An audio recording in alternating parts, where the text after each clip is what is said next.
ఉదయమున తోమాగారు తుదిశ్వాస విడిచిన ప్రదేశమును దర్శించుకొని మా సంఘ సభ్యులందరము మధ్యాహ్నమున తోమాగారు బల్లెములతో గాయపరచబడిన ప్రదేశమైన లిటిల్ మౌంట్కు చేరుకున్నాము. రండి, ఈ పవిత్ర స్థల విశేషాలను చూద్దాము.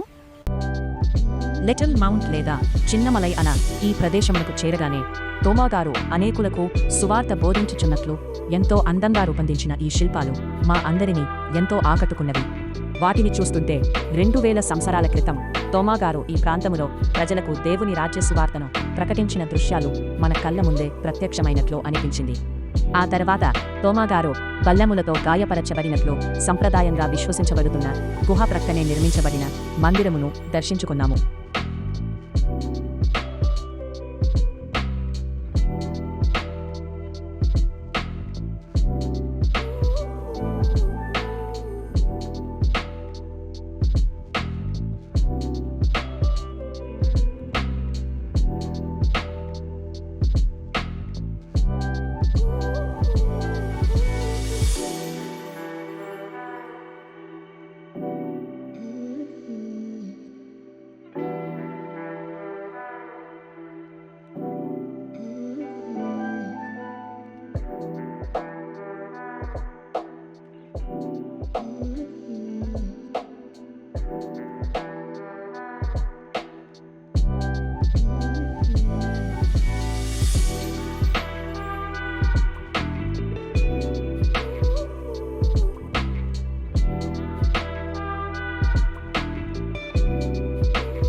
తరువాత మేము తోమాగారు ప్రార్థించిన ప్రదేశమునకు వెళ్లి అక్కడ కొంత సమయము ప్రార్థించాము. ఆ పవిత్ర స్థలములో నిలబడి ప్రార్థించుట మా అందరికీ ఎంతో ఆత్మీయమైన అనుభూతిని కలిగించింది. అనంతరము తోమాగారు ప్రార్థించినప్పుడు బండె నుండి నీరు ఉబికినదని క్రైస్తవ సంప్రదాయం చెబుతున్న ప్రదేశమును దర్శించుకున్నాము. నేటికి అక్కడ నీరు ఉండుటను చూసి మేము ఆశ్చర్యపోయాము.